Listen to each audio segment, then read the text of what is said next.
Dr. Ford, let me ask you a process question here.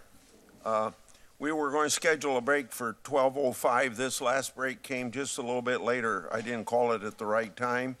We're going to have a vote at 12:40. So would it be possible for you to go from now until 12:40 without a break? Okay. Yes. Yeah. Okay, now it is Senator Cornyn's time, so proceed, Ms. Mitchell. Thank you, Senator. I have a blow up here to my right of the map that was shown to you. The address that's indicated on here as belonging to your family is what all the property tax records showed as being your address. Okay. Just to put it in perspective, I'd like to show you a further out, zoomed out picture so that we can put it in perspective. So we can show the greater Washington area. Of course, you can see the Beltway on that, the Beltway area. Okay. And then number 3, if we could look at that. We drew a 1-mile radius around the country club, and then we calculated from the furthest point. Mr. Chairman, again, we don't have these documents. No, we're not. That's why she showed 3 different documents, because they depict 3 different things. So we'd like to see all 3 documents, please, so we can follow along. Proceed, please. Okay. Looking at the third thing here, we calculated the distance from the closest point to your house from a mile radius of the country club, and then the farthest point. You can see it's 6.2 and, of course, 8.2 miles. Mm-hmm. And you've described this as being near the country club, wherever this house was. Is that right? I would describe it as somewhere between my house and the country club, in that vicinity that's shown in your picture. Okay. And the country club is about a 20-minute drive from my parents' home. A 20-minute drive, and mm-hmm. of course I've marked as the crow flies. Yes. Would it be fair to say that somebody drove you somewhere, either to the party or home from the party? Correct. Okay. Has anyone come forward to say to you, hey, remember, I was the one that drove you home? No. Okay. In your July 6th text to the Washington Post that you looked at earlier, you said that this happened in the mid-'80s. Mm-hmm. In your letter to Senator Feinstein, you said it occurred in the early 80s. Mm-hmm. In your polygraph statement, you said it was high school summer in 80s, and you actually had written in, and this is one of the corrections I referred to, early, and then you crossed that out. Later in your interview with the Washington Post, you were more specific. You believed it occurred in the summer of 1982, and you said the end of your sophomore year. Yes. You said the same thing, I believe, in your prepared statement. How were you able to narrow down the time frame? I can't give the exact date, and I would like to be more helpful about the date. And if I knew when Mark Judge worked at the Potomac Safeway, then I would be able to be more helpful in that way.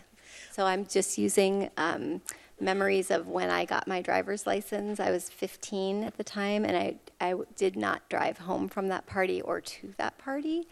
And once I did have my driver's license, I liked to drive myself. So I assume the legal driving age was 16? Yes. Okay. Now, you've talked about attending therapy.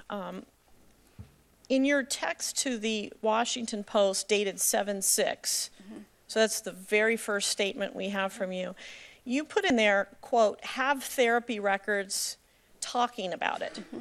I want to make sure I understand that. Did you already have your therapy records at that time? I had looked at them online to see if they existed, yes. Okay, so this was something that was available to you via a computer, like a patient portal? Actually, no, it was in the office of a provider. Okay. She helped me go through the record to locate whether I had record of this conversation that I had remembered. Did you show a full or partial set of those marriage therapy records to the Washington Post? I don't remember. I remember summarizing for her what they said. So I'm not quite sure if I actually gave her the record. Okay. So it's possible that the reporter did not see these notes. I don't know if I can't recall whether she saw them directly or if I just told her what they said. Okay. Have you shown them to anyone else besides your counsel? Just the counsel. Okay. Would it be fair to say that Brett Kavanaugh's name is not listed in those notes? His name is not listed in those notes. Would it also be fair to say that the therapist's notes that we've been talking about say that there were 4 boys in the room? It describes the sexual assault, and it says erroneously by 4 boys. So the therapist got the content of it wrong? And you corrected that to the Washington Post reporter, correct? Correct. Senator Whitehouse. Thank you, Chairman. Thank you, Dr. Blasey, for it. A lot of people are proud of you today. From a prosecutor's eye view, one of the hardest things that we have to do is to speak to somebody who's come forward with an allegation of sexual assault and let them know that we can't provide the evidence to go forward to trial. It's a hard day for the prosecutor to do that. And so, both because making a sincere and thorough investigative effort is such an important consolation to the victim in that circumstance, and because it's what you're obliged to do professionally, sincere and thorough investigation is critical to these claims in a prosecutor's world. It may be the most basic thing that we owe a victim or a witness coming forward is to make sure that we give them a full, thorough, and sincere investigation. You have met all of the standards of what I might call preliminary credibility with your initial statement. You have vivid, specific, and detailed recollections, something prosecutors look for. Your recollections are consistent with known facts. You made prior consistent statements, something else prosecutors and lawyers look for. You were willing to and did take a lie detector test. And you were willing to testify here. Here you are, subject to professional cross-examination by a prosecutor. So you've met any condition any prosecutor could expect to go forward, and yet there has been no sincere or thorough investigation of your claims. You specifically asked for an FBI investigation, did you not? You have to say something. Yes. And are you aware that when the FBI begins investigating, they might find corroborative evidence and they might find exculpatory evidence? I don't know what exculpatory evidence is. Not helpful to your recollection and version of events, helpful to the accused. Understood, yes. So it could go either way. Yes. And you were still not just willing, but insistent that the FBI should investigate your recollection and your claim. Yes, I feel like I could be more helpful in that, if that was the case, in providing some of the details that maybe people are wanting to know about. And as we know, they didn't. And I submit that never in the history of background investigations has an investigation not been pursued when new, credible, derogatory information was brought forward about the nominee or the candidate. I don't think this has ever happened in the history of FBI background investigations. Maybe somebody can prove me wrong, but it's wildly unusual and out of character. And in my view, it is a grave disservice to you, and I want to take this moment to apologize to you for that, and to report to anybody who might be listening that when somebody's willing to come forward, even under those circumstances, even having been not given the modicum of courtesy and support of a proper investigation, you've shown yourself particularly proud in doing that. and the responsibility for the decision to have this be, I think, the only background investigation in history to be stopped as derogatory information came forward belongs with 13 men: the President, Director Wray of the FBI, and the 11 members of the majority of this committee. As to the committee's investigation, the fact that Mr. Kavanaugh's alleged accomplice has not been subpoenaed, has not been examined and cross-examined under oath, has not been interviewed by the FBI, tells you all you need to know about how credible this performance is. The very bare minimum that a person who comes forward is owed is sincere and thorough investigation, and you've been denied that, and I will make a personal pledge to you here that however long it takes, in whatever forum I can do it, whenever it's possible, I will do whatever is in my power to make sure that your claims get a full and proper investigation, and not just this. Thank you for being here. Thank you. Since this issue's come up so many times, I'd like to comment. The New Yorker published an anonymous account of allegations September the 14th. 2 days later, Dr. Ford identified herself as the victim in a Post article detailing her allegations. I immediately directed my staff to investigate. September the 17th, Dr. Ford's counsel went on several television shows requesting that her client have an opportunity to tell her story.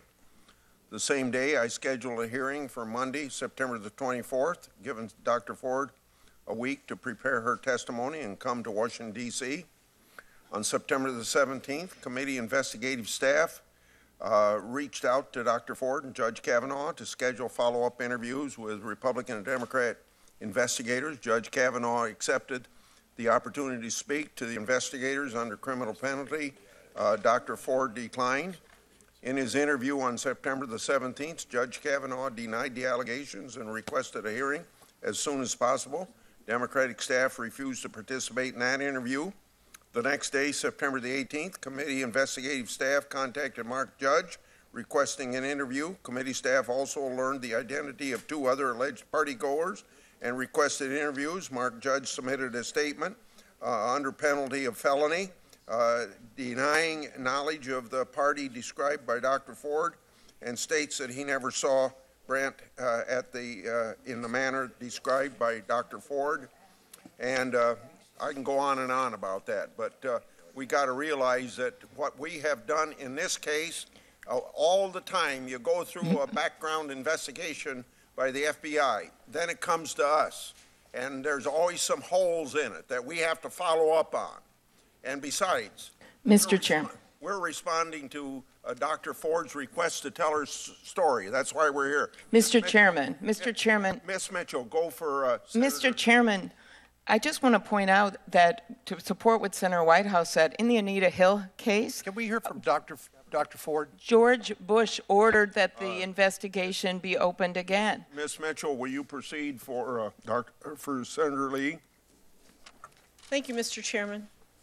Dr. Ford, the Washington Post reported in their September 16th article that you did show them therapist notes. Is that incorrect? I don't remember physically showing her a note. Okay. Perhaps my counsel did. I don't remember physically showing her my copy of the note. Okay. But I just don't remember. I'm sorry. I have retrieved a physical copy of those medical records. Okay, thank you. Yes. You also attended individual therapy. Did you show any of those notes to the reporter from the Washington Post? Again, I don't remember if I showed her like something that I summarized or if I just spoke about it, or if she saw it in my counsel's office. I don't know for sure, but I certainly spoke with her about the 2013 record with the individual therapist. And Brett Kavanaugh's name is not in those notes, is that correct? Correct. Okay. In reading the Washington Post article, it mentions that this incident that we're here about contributed to anxiety and PTSD problems with which you have struggled. the word contributed, does that mean that there are other things that have happened that have also contributed to anxiety and PTSD? I think that's a great question. I think the etiology of anxiety and PTSD is multifactorial. So that was certainly a critical risk that we would call it a risk factor in science. So that would be a predictor of the symptoms that I now have. It doesn't mean that other things that have happened in my life would make it worse or better. There are other risk factors as well. So have there been other things then that have contributed to the anxiety and PTSD that you suffered? Well, I think there's sort of biological predispositions that everyone in here has for particular disorders. So I can't rule out that I would have some biological predisposition to be What about an anxious type person. What about environmental? Environmentally, not that I can think of. Okay. Certainly nothing as striking as that event. Okay. In your interview with the Washington Post, you said that you told your husband early in your marriage that you had been a victim of, and I quote, physical abuse. In your statement, you said that before you were married, you told him that you had experienced, quote, a sexual assault. Do these two things refer to the same incident? Yes. And at either point on these two times, did you use any names? No. Okay. May I ask, Dr. Ford, how did you get to Washington? In an airplane. Okay. I asked that because it's been reported by the press that you would not submit to an interview with the committee because of your fear of flying. Is that true? Well, I was hoping that they would come to me, but then realized that was an unrealistic request. It would have been a quicker trip for me. Yes. So that was certainly what I was hoping, was to avoid having to get on an airplane, but I eventually was able to get up the gumption with the help of some friends and get on the plane. When you were here in the mid-Atlantic area back in August, end of July, August, how did you get here? Also by airplane. I come here once a year during the summer to visit my family. Okay. I'm sorry, not here. I go to Delaware. Okay. In fact, you fly fairly frequently for your hobbies, and you've had to fly for your work. Is that true? Correct, unfortunately. You were a consulting biostatistician in Sydney, Australia. Is that right? I've never been to Australia, but the company that I worked for is based in Australia, and they have an office in San Francisco, California. Okay. I don't think I'll make it to Australia. It is long.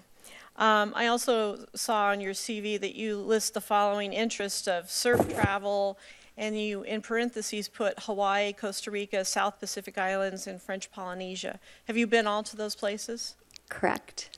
By airplane? Yes. And your interests also include oceanography, Hawaiian and Tahitian culture. Did you travel by air as a part of those interests? Correct. Okay. Thank you very much. Easier for me to travel going that direction when it's a vacation. Thank you, Mr. Chairman. Thank you for being here, Dr. Ford. You know, in my old job as a prosecutor, we investigated reports like this. So it gave me a window on the types of cases that hurt women and hurt all of us. And I would always tell the women that came before us that they were going to have to tell their story before a jury box of strangers. And you've had to tell your story before the entire nation. For so many years, people swept cases like yours under the rug. They'd say what happens inside a house didn't belong in the courthouse. Well, the times have changed. So I just want to thank you for coming forward today and for sharing your report with us. Now, I understand that you've taken a polygraph test. Dr. Ford, that found that you were being truthful when you described what happened to you. Can you tell us why you decided to take that test? I was meeting with attorneys. I was interviewing various attorneys, and the attorneys asked if I was willing to take it, and I said absolutely. That said, it was almost as anxiety-provoking as an airplane flight. Okay. And you've talked about your recollections and seeing Mark Judge at that Safeway. If there had been an appropriate reopening of this background check and FBI interviews, would that help you find the time period if you knew when he worked at that Safeway? I feel like I could be much more helpful if I could be provided with that date through employment records or the IRS or something, anything that Thank would you. help. I would assume that's true. Dr. Ford, under federal law, and I don't expect you to know this, but statements made to medical professionals are considered to be more reliable. There's a federal rule of evidence about this. You told your counselor about this back in 2012, is that right? My therapist, my individual therapist, correct. Right. And I understand that your husband was also present when you spoke about this incident in front of a counselor, and he recalls you using Judge Kavanaugh's name. Is that right? Yes, I just have to slow down a minute because I might have been confusing. So there were two separate incidents where it's reflected in my medical record. I talked about it more than those two times, but therapists don't typically write down content as much as they write down process. They usually are tracking your symptoms and not your story and the facts. I just happened to have it in my record twice. So the first time is in 2012 with my husband in couples therapy with the quibbling over the remodel, and then in 2013 with my individual therapist. So if someone had actually done an investigation, your husband would have been able to say that you named his name at that time. Correct. Okay.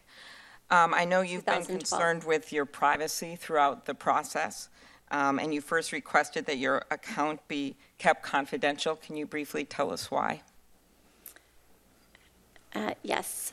So as I stated before, once I was unsuccessful in getting my information to you before the candidate was chosen, my original intent was to get the information when there was still a list of other candidates available.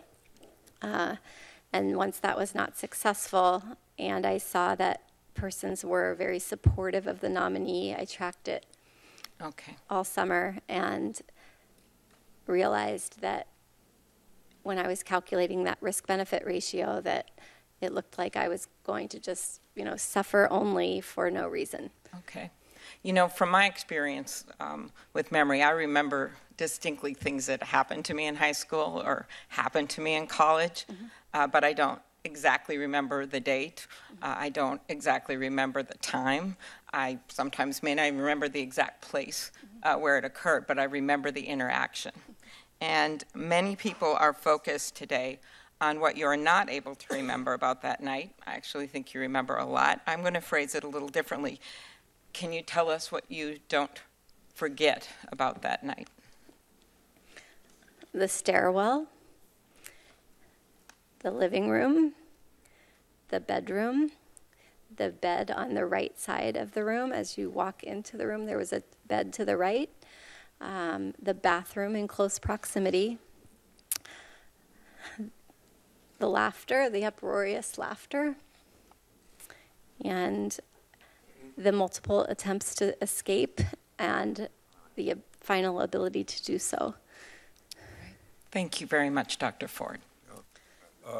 Dr. Ford, I want to correct the record, but it's not something that I'm saying that you stated wrongly, because you may not know the fact that when you said that you didn't think it was possible for us to go to California as a committee or our investigators to go to California to talk to you, we did, in fact, offer that to you, and we had the capability of doing it, and we would have done it anywhere or anytime. So, thank you. And Mr. Chairman, could I put the polygraph results on the record, please? The polygraph results in the record. without it. Is there any objection? Well, let us see the chart. The polygraph? You want to all see it? You hold just a minute, please. I think you may have it. Yeah, can we have the underlying charts too? The underlying charts?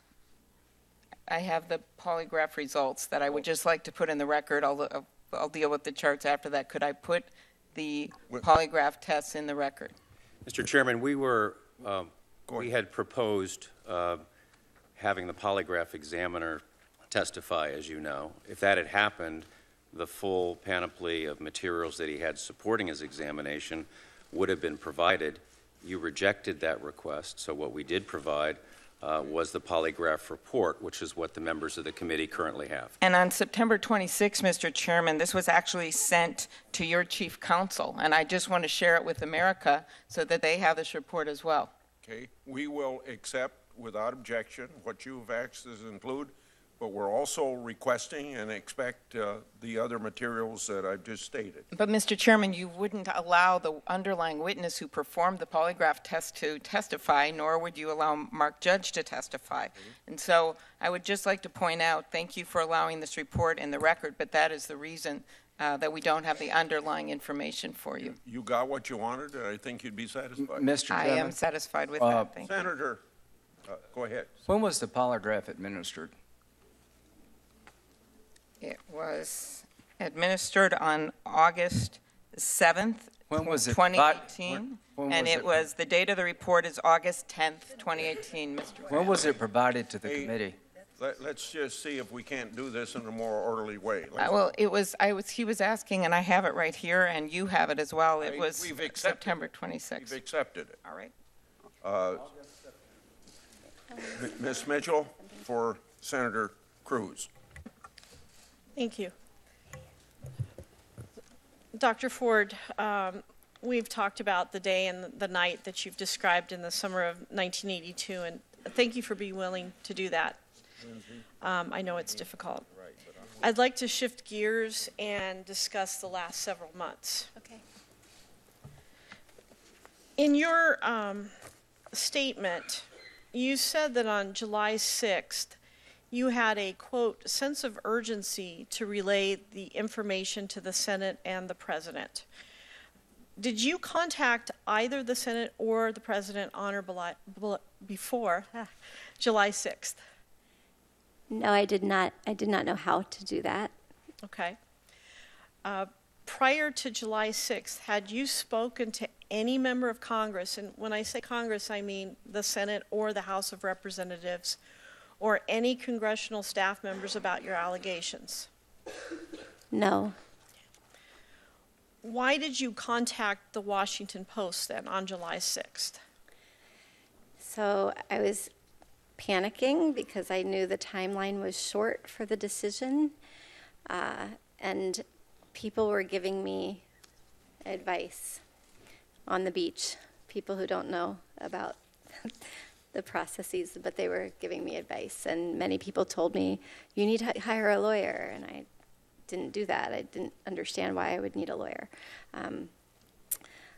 Somebody said, call the New York Times, call the Washington Post, put in an anonymous tip, go to your congressperson. And when I weighed those options, I felt like the best option was to try to do the civic route, which is to go to my congressperson, who happens to be Anna Eshoo. So I called her office, and I also put in the anonymous tip to the Washington Post, and unfortunately, neither got back to me before the selection of the nominee. You testified that Congresswoman Eshoo's office contacted you on July 9th. Is that right? They contacted me the date that the nominee was announced, so that seems likely. Had you talked about your allegations with anyone in her office before the date of July 9th? I told the receptionist on the phone. Okay. On July 10th, you texted the Washington Post again, which was really the third time, is that right? Second date, third time. Let's see. One moment. Correct. And you texted, been advised to contact senators or New York Times, haven't heard back from Washington Post. Who advised you to contact senators or the New York Times? Beach friends, coming up with ideas of how I could try to get to people because people weren't responding to me very quickly. So very quickly they responded to that text for what unknown reason. That once I sent that encrypted text, they responded very quickly. Did you contact the New York Times? No. Okay, why not? I wasn't interested in pursuing the media route particularly, so I felt like one was enough, the Washington Post, and I was nervous about doing that. My preference was to talk with my congressperson. Okay. The Washington Post texted back that someone would get you in touch with a reporter. Did you subsequently talk to a reporter with the Washington Post? Yes, okay. Under the encrypted app and off the record. Okay. Who was that reporter? Emma Brown. Okay. The person who ultimately wrote the story on September 16th? Correct. Okay. Did you talk to any member of Congress, and again, remember, Congress includes the Senate or the House of Representatives, or any congressional staff members about your allegations between July 10th and July 30th, which was the date of your letter to Senator Feinstein? Yes, I met with Congresswoman Eshu's staff, and I think that's July 18th on the Wednesday, and then on the Friday I met with the Congresswoman herself. Okay. When you met with her, did you meet with her alone, or did someone come with you? I was alone. She had a staff person. Okay. What did you talk about with Congresswoman Eshu and her staff on July 18th and the 20th? I described the night of the incident, and we spent time speaking about that. And I asked her what my options were in terms of going forward and how to get that information relayed forward. And also talked to her about fears of whether this was confidential information, and she discussed the constituent confidentiality principle. Sorry. Thank you. Thank you, Chairman Grassley. I'd like to ask unanimous consent to submit for the record 5 articles, including one titled, Why Sexual Assault Memories Stick, and one entitled, Why Didn't Kavanaugh Accuser Come Forward Earlier? Police Often Ignore Sexual Assault Allegations. Without objection, so ordered. Dr. Ford, I want to begin by thanking you for coming to testify in front of us today.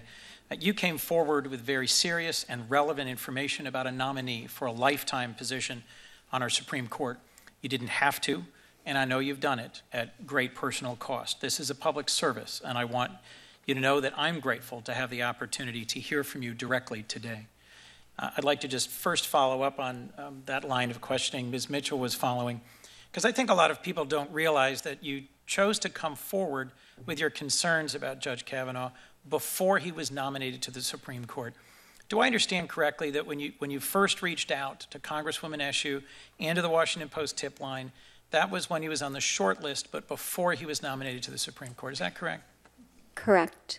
And if I understood your testimony earlier, it's that you were motivated by a sense of civic duty and frankly, a hope that some other highly qualified nominee might be picked, not out of a motivation at a late stage to have an impact on the final decision.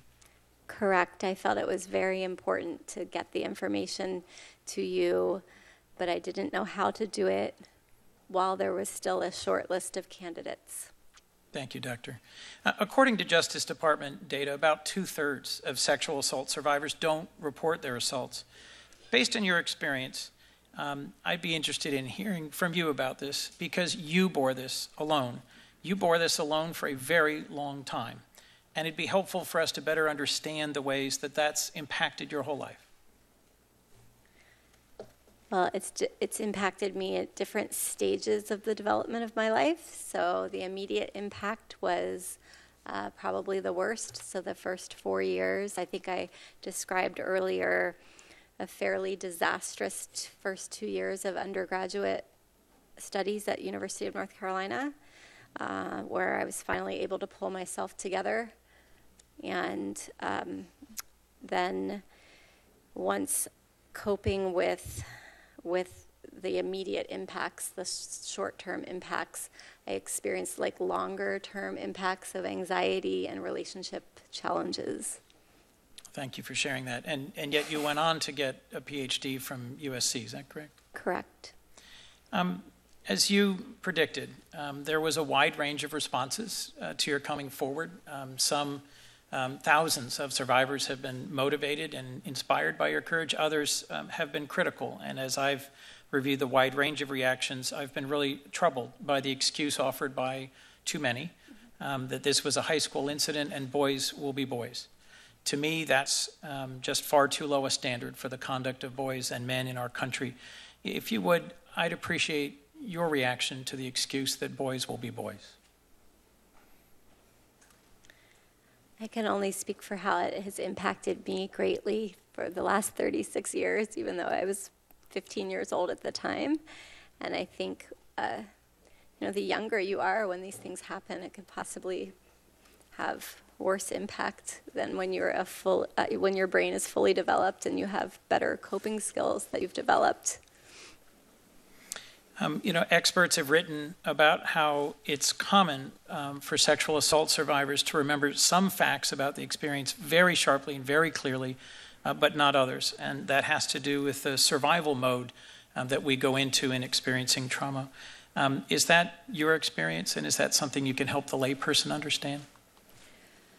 Yes, I was definitely experiencing the fight or flight mode. Is that what you're referring to? Yes, so I was definitely experiencing the surge of adrenaline and cortisol and norepinephrine, and credit that a little bit for my ability to get out of the situation, but also some other lucky events that occurred that allowed me to get out of the event.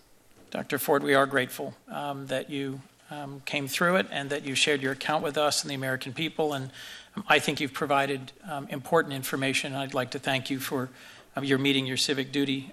I wish we could have provided for you a more thorough hearing today. I think asking for the FBI to investigate this matter thoroughly was not asking too much. I think asking to have the other individual involved in your assault, Mark Judge, appear before us today was not asking too much. I'm grateful you came forward, and I'm thankful for your courage, which set an important example. Thank you, Dr. Ford. Ms. Mitchell for Senator Sass. Dr. Ford, we were talking about you meeting in July with Congresswoman Eshoo. Yes. Did you talk about your allegations with any Republican member of Congress or congressional staff?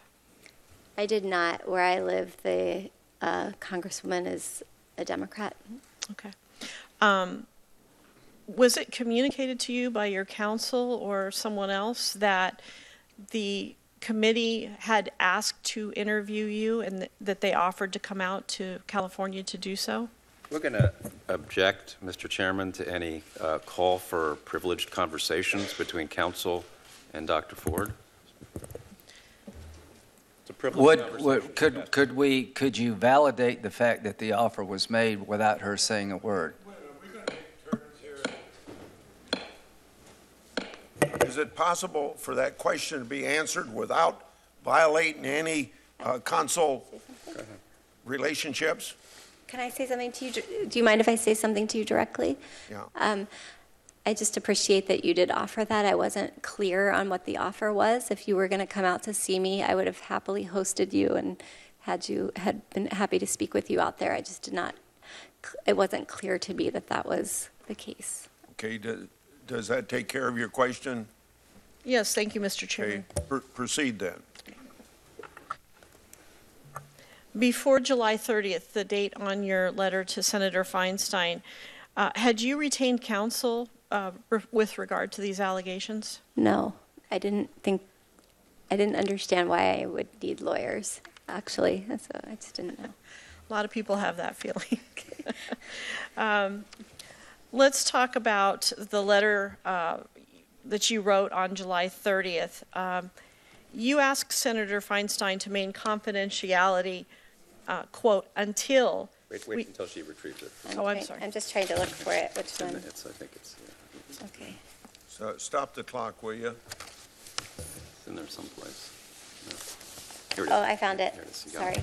Okay. You asked Senator Feinstein to maintain confidentiality until we have had further opportunity to speak.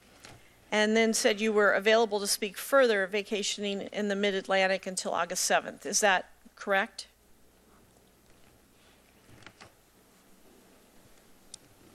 Oh, the last line, is that what you're, I'm now just catching up with you. Sorry, I'm a little slower. My mind is getting a little tired.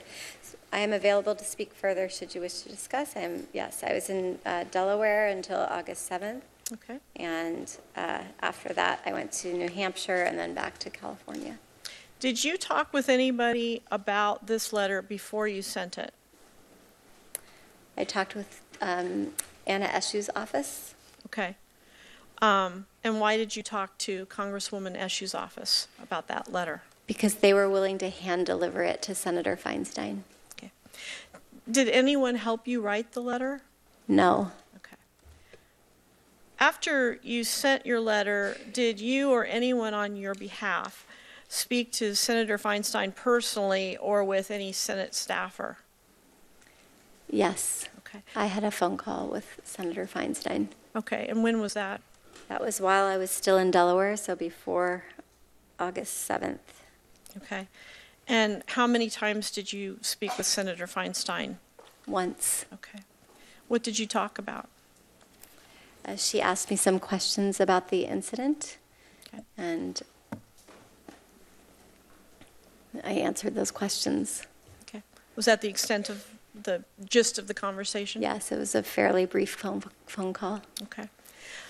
Did you ever give Senator Feinstein or anyone else the permission to release that letter? Not that I know of, no.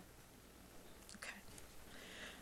Between the letter date, July 30th, and August the 7th, did you speak with any other person about your allegations? Could you say the dates again? Between the letter date of July 30th and August 7th, so while you were still in Delaware, did you speak with any other person about your allegations? I'm just trying to remember what dates that. Stop the. You're asking her with the Yeah, exclusion of any lawyers stop that the she may clock. have spoken with, correct? Correct. Oh, correct. I think correct then. I was interviewing lawyers, Start but the I clock. was not Okay. speaking personally about it. Aside from lawyers that you were seeking to possibly hire to represent you, did you speak to anybody else about it during that period of time? No. Okay. I was staying with my parents at the time. Did you talk to them about it? Definitely not. Okay. So would it be fair to say that you retained counsel during that time period of July 30th to August 7th? I can't remember the exact date, but it was I was interviewing lawyers during that period of time, sitting in the car, in the driveway, and in the Walgreens parking lot in Rehoboth, Delaware, and trying to figure out how the whole system works of interviewing lawyers and how to pick one, et cetera. So, You testified earlier that you had, you didn't see the need for lawyers, and now you're trying to hire them. What made you change your mind? it seemed like most of the individuals that I had told, which didn't, the total was not very high, but those persons advised me to, at this point, get a lawyer for advice about whether to push forward or to stay back. Did that include Congresswoman Eshu and Senator Feinstein? No. Okay. I want to thank Dr. Ford for what you said about acknowledging that we had said we'd come to California. Senator Blumenthal. Thanks, Mr. Chairman. I want to join in thanking you for being here today and just tell you I have found your testimony powerful and credible, and I believe you. You're a teacher, correct? Correct. Well, you have given America an amazing teaching moment.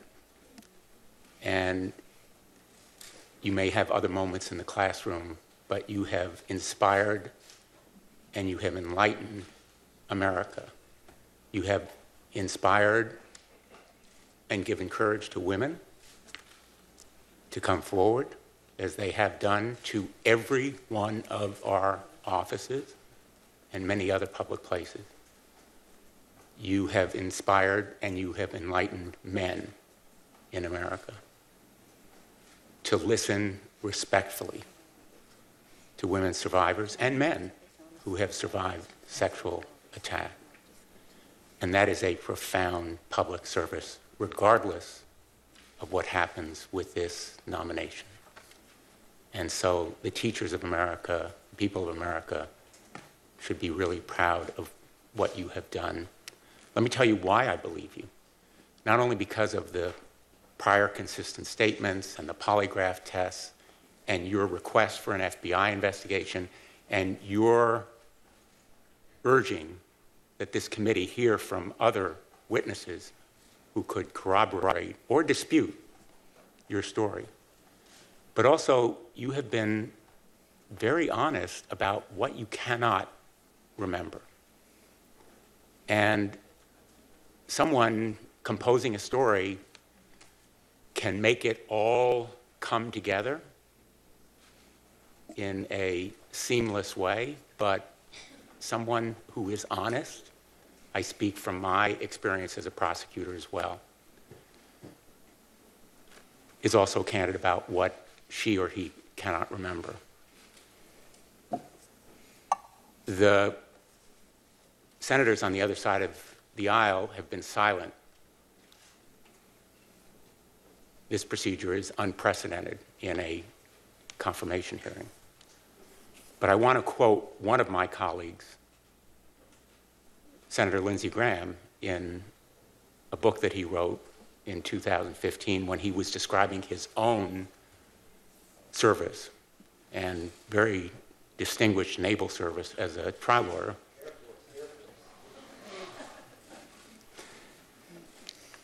I'm not under oath.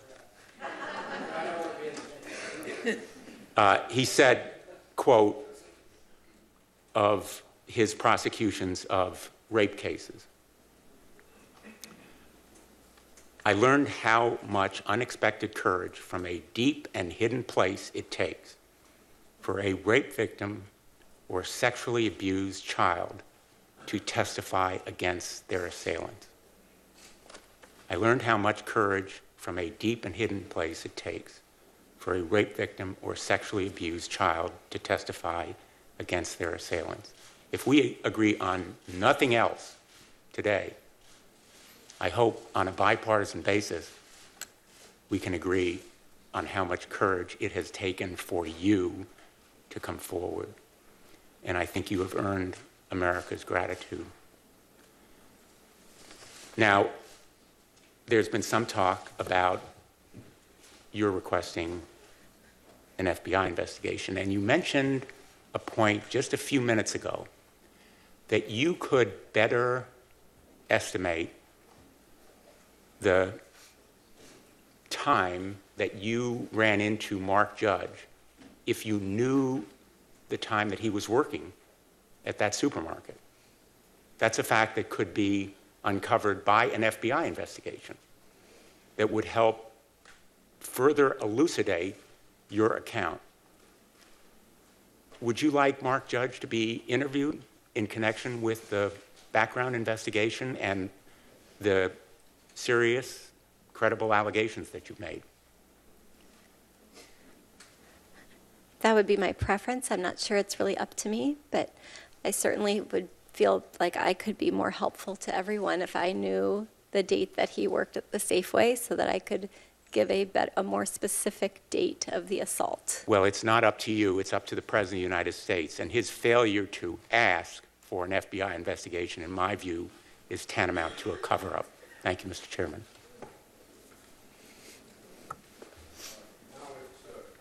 Senator Flake, Ms. Mitchell for Senator Flake. Thank you. We've heard this morning several times that you did take a polygraph, and that was on August the 7th. Is that right? I believe so. Is the day I was flying from BWI to Manchester, New Hampshire. Okay.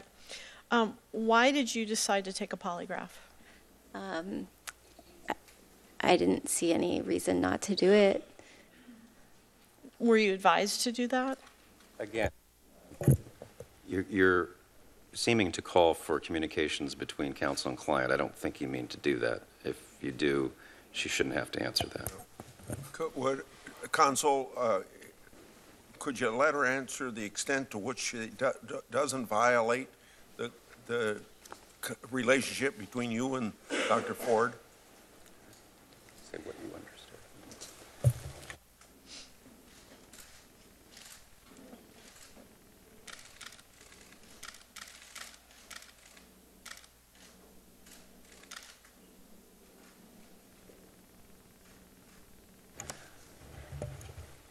Based on the advice of the counsel, I was happy to undergo the polygraph test, although I found it extremely stressful, much longer than I anticipated.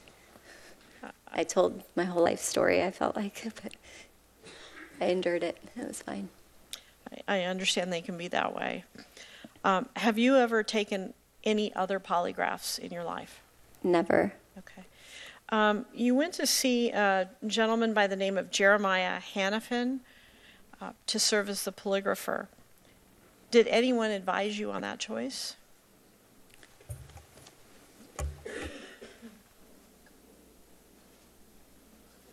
Yes, I believe his name was Jerry. Jerry Hanifin. Yeah. Okay. Did anyone advise you on that choice? I don't understand the... Yeah, I didn't choose him myself. He was the person that came to do the polygraph test. Okay. He actually conducted the polygraph not in his office in Virginia, but actually at the hotel next to Baltimore Washington Airport. Is that right? Correct. Why was that location chosen for the polygraph? I had left my grandmother's funeral at Fort Lincoln Cemetery that day and was on tight schedule to get a plane to Manchester, New Hampshire. So he was willing to come to me, which was appreciated. So he administered a polygraph on the day that you attended your grandmother's funeral? Yeah, correct. Okay. Or it might have been the next day. I spent the night in the hotel, so I don't remember the exact day. Have you ever had discussions with anyone besides your attorneys on how to take a polygraph? Never. And I don't just mean countermeasures, but I mean just any sort of tips or anything like that. No, I was scared of the test itself, but was comfortable that I could tell the information and the test would reveal whatever it was going to reveal. I didn't expect it to be as long as it was going to be, so it was a little bit stressful. Have you ever given tips or advice to somebody who was looking to take a polygraph test? Never. Okay. Did you pay for the polygraph yourself? I don't think so. Okay. Do you know who did pay for the polygraph? Not yet, no.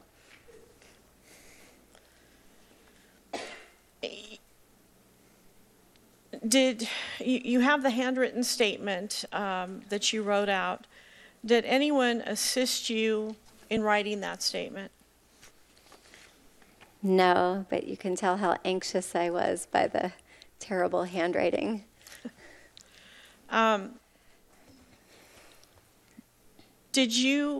We touched on it earlier, did you know that the committee has requested not only the charts from the polygraph test, but also any audio or video recording of the polygraph test? No. Okay. Were you audio and video recorded when you were taking that test? Okay, so I remember being hooked up to a machine, like being placed onto my body, and being asked a lot of questions and crying a lot. That's my primary memory of that test. I don't know. I know he took laborious detail into explaining what he was going to be doing, but I was just focused on kind of what I was going to say and my fear about that. I wasn't listening to every detail about whether it was audio or video recorded. Well, you were in a hotel room, right? Correct. Regular hotel room with a bed and bathroom? No. It was a conference room. So I was sitting at a chair and he was behind me. Did you note any cameras in the room?